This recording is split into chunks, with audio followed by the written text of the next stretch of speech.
وجهه الكريم أما بعد فأعوذ بالله من الشيطان الرجيم بسم الله الرحمن الرحيم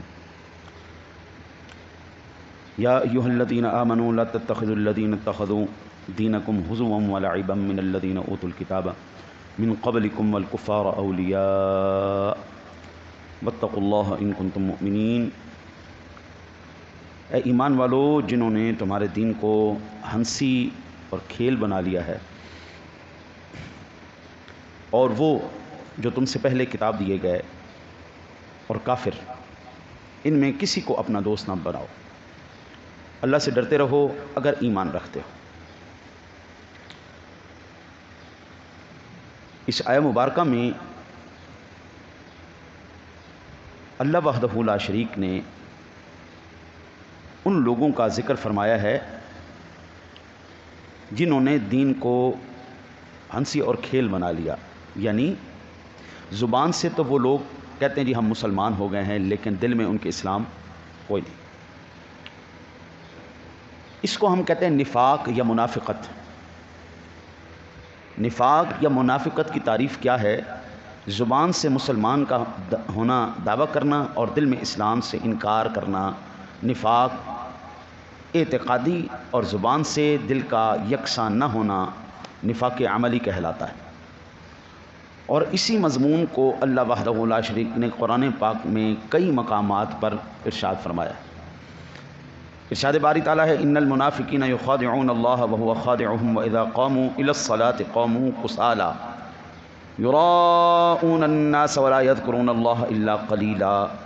سورہ نساء کی آیہ مبارکہ ہے، بے شک منافق لوگ اپنے گمان میں اللہ کو فریب دیا چاہتے ہیں، وہی انہیں غافل کر کے مارے گا، اور جب نماز کو کھڑے ہوں تو ہارے جی سے لوگوں کو دکھاوا کرتے ہیں اور اللہ کو یاد نہیں کرتے مگر تھوڑا۔ تو یہاں پر ایک اور نشانی ان کی واضح کر دی گئی کہ منافق اللہ کو دھوکہ دینے کے لیے نماز پڑھتا ہے، اللہ کی رضا حاصل کرنے کے لیے نماز نہیں پڑھتا۔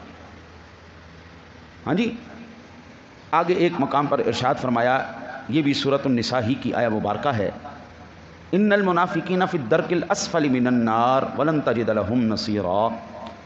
بے شک منافق دوزخ کے سب سے نیچے طبقے میں ہیں اور تو ہرگز ان کو کوئی مددگار نہ پائے گا، ان کا کوئی مددگار نہ پائے گا۔ یہ تو آیات مقدسات تھے۔ اب میں جو احادیث مبارکہ سماعت آپ کے دامن میں یہ حدیث پاک کا موتی ڈالنے جا رہا ہوں، اس کو سماعت کرنے سے پہلے یہ یاد رکھیے کہ ہم سب سے پہلے اپنے اندر دیکھیں، آیا یہ خرابیاں ہمارے اندر تو نہیں ہیں؟ سب سے پہلے ہم اپنے اندر دیکھیں گے، اس کے بعد پھر کسی اور کی طرف نگاہ کریں گے، کیونکہ جو اب احادیث مبارکہ میں ایک حدیث پاک میں جو بخاری اور مسلم میں ہے، اور دونوں بلکہ بخاری اور مسلم شریف کے احادیث ہیں، یہ وہ نشانیاں ہیں جو قوموں کو تباہ بھی کر دیتی ہیں، برباد بھی کر دیتی ہیں، اور قوموں کو سر پہ کھڑا بھی کر دیتی ہیں۔ قوموں کی کامیابی کا راز بھی اسی کے اندر ہے، قوموں کی تباہی کا راز بھی اسی کے اندر ہے۔ پہلی حدیث پاک سماعت فرمائیں، عن ابی ہریرہ عن النبی صلی اللہ علیہ وسلم قال آیت المنافق ثلاث اذا حدث کذب واذا وعد اخلف واذا اؤتمن خان۔ یہ بخاری اور مسلم شریف کی حدیث پاک ہے جی۔ حضرت سیدنا ہریرہ روایت کرتے ہیں کہ نبی اکرم صلی اللہ علیہ وسلم نے ارشاد فرمایا، منافق کی تین نشانیاں ہیں۔ پہلی، اذا حدث کذب، جب بات کرے گا جھوٹی کرے گا، یعنی جھوٹ بولے گا۔ جب بات کرے گا جھوٹی، یعنی جو بندہ جھوٹ بولے، جو قوم جھوٹ بولے، وہ کبھی بھی کامیاب قوم نہیں کہلا سکتی۔ نمبر دو، اور اذا وعد اخلف، جب وہ وعدہ کرے گا تو وعدہ خلافی کرے گا، جھوٹ بولے گا، وعدہ خلافی کرے گا۔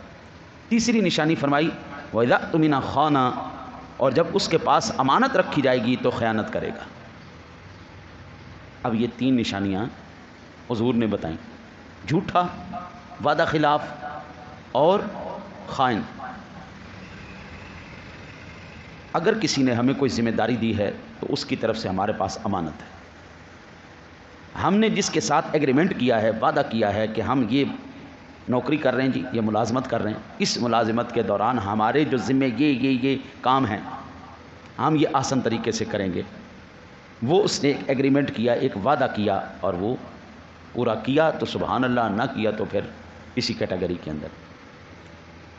اب اس نے جو وعدہ کیا، قول و اقرار کیا، جھوٹ بولا نہیں کیا، وعدہ کیا، وعدہ خلافی کی، جو بعض جو ہے نا جی اداروں کے اندر چیزیں ملازمین کے سپرد کر دی جاتی ہیں، یہ آپ کے سپرد ہے، آپ کی ثوابدید پر ہے، ہم آپ کو امین بناتے ہیں، امانت داری کے ساتھ آپ نے یہ معاملات طے کرنے ہیں۔ مثال کے طور پر بعض سرکاری ملازمین کو سرکاری کاموں کے لیے پیٹرول دیا جاتا ہے، بعض سرکاری ملازمین کو اسٹیشنری دی جاتی ہے کہ بھئی آپ نے یہ کاغذ پینسل یہ جو چیزیں ہیں یہ آپ نے سرکاری کام کے لیے استعمال کرنی ہیں، یہ ہم آپ کو مراعات دے رہے ہیں، یہ آپ نے سرکاری کام کے لیے کرنی ہے، یہ چیزیں آپ نے سرکاری کام کے لیے کرنا ہے، یا ملازم کے ذمہ لگا دیا یہ آپ نے ہماری طرف سے امانت ہے، جہاں پر اس کی صحیح ضرورت ہو آپ ادا کریں گے، وہاں پر اس کا خرچہ کریں، اس کے علاوہ آپ نہیں کریں۔ اچھا جی، اگلی جو حدیث پاک وہ بھی بخاری مسلم شریف کی حدیث پاک ہے، عبداللہ بن عمرو ان نبی صلی اللہ علیہ وسلم قال اربع من كن فيه كان منافقا خالصا ومن كانت فيه خصلة منهن كانت فيه خصلة من النفاق حتى يدعها اذا اؤتمن خان واذا حدث كذب واذا عاهد غدر واذا خاصم فجر۔ حضرت عبداللہ ابن عمرو بن عاص رضی اللہ تعالیٰ عنہ روایت کرتے ہیں کہ میرے آقا نبی اکرم صلی اللہ علیہ وسلم نے ارشاد فرمایا، چار باتیں جس میں ہوں وہ خالص منافق ہے، اور جس کے اندر ان میں سے کوئی ایک ہو تو اس میں نفاق کا ایک حصہ ہے، یہاں تک کہ اسے چھوڑ دے۔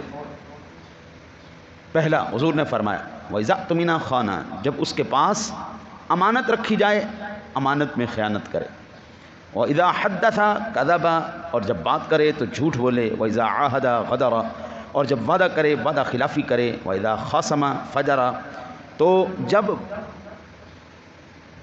جھگڑے تو بے ہدہ بکے۔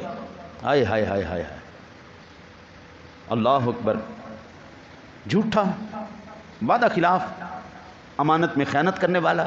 اور چوتھی نشانی جو حضور نے بیان کی ہے، اللہ اکبر اللہ اکبر، وَإِذَا خَاصَمَ فَجَرَ، جب وہ کسی کے ساتھ جھگڑے تو بے ہدہ بکے، سادہ لفظوں میں گالیاں بکے، ذاتیات پہ اترا ہے۔ یہ منافق کی یعنی یوں کہہ لیں چار چیزیں جس میں پائی گئیں وہ خالص منافق ہے، جس میں ایک چیز پائی گئی اس میں نفاق کا حصہ آ گیا۔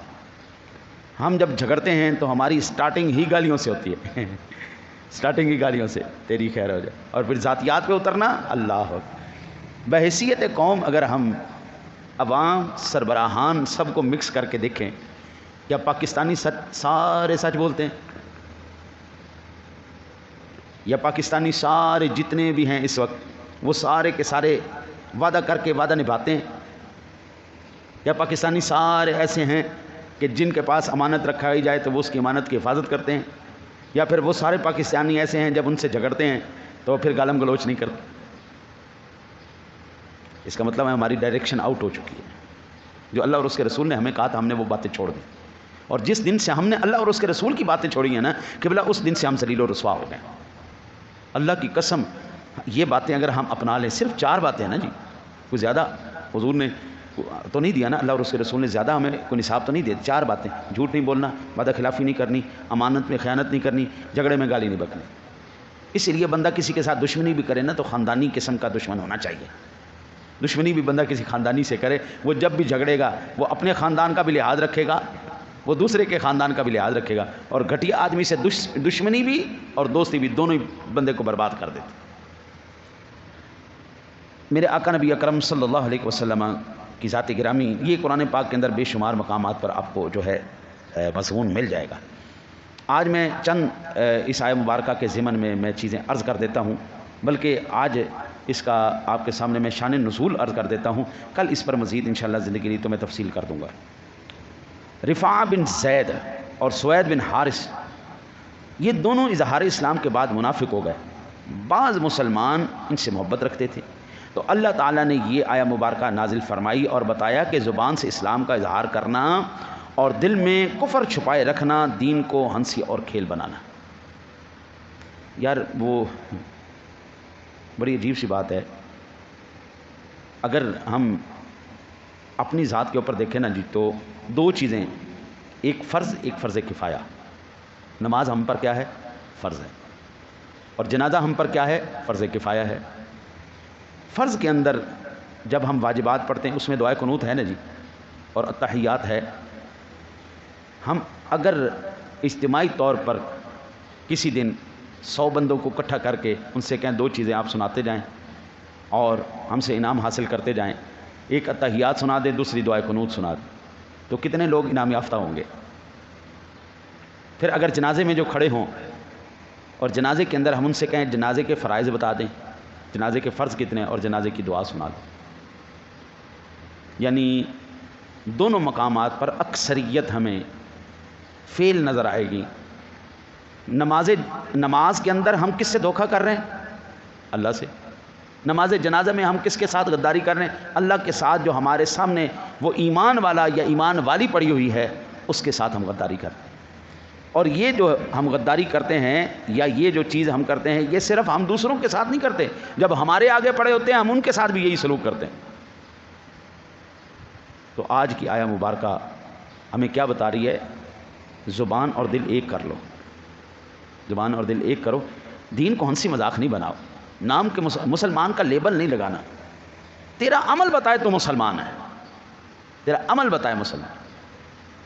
وہ ایک عیسائی میں اور ایک مسلمان میں جھگڑا ہو گیا کسی بات پر، جھگڑا بڑھ گیا. ایک پادری آیا، اس نے عیسائی کے کان میں کچھ کہا، وہ چپ کر کے چلا گیا. اس نے کہا کیا بات ہے، کیا بات ہے، کیا بات ہے؟ تم نے اس کے کان میں ایسا کیا کہا کہ اتنا پیک کا جھگڑا وہ ایک دم چھوڑ کے چلا گیا؟ اس نے کہا میں نے اور کچھ بھی نہیں کہا. میں نے کہا تو مسلمان کس دن کا ہو گیا؟ میں نے صرف اس کے کان میں یہ کہا اور کچھ نہیں کہا. تو مسلمان کس دن کا ہو گیا؟ یعنی اس وقت عیسائیت کی اور دنیا عالم کے کفار کے ذہنوں میں ہماری یہ شبیہ بیٹھی ہوئی ہے، جو جھوٹا ہو، بے ایمان ہو، دھوکے باز ہو اور جو جھگڑالو ہو وہ مسلمان ہے. اب کافر بھی ہمیں تانا دے رہے ہیں، اب یار وقت ہے متحد ہونے کا، اب وقت ہے حضور کے دامن کے ساتھ جڑنے کا. ہم دعا کرتے ہیں اللہ سے، اللہ آپ کو مجھے قرآن پاک پر، حضور کے فرامین پر عمل کرنے کی توفیق نصیب فرمائے.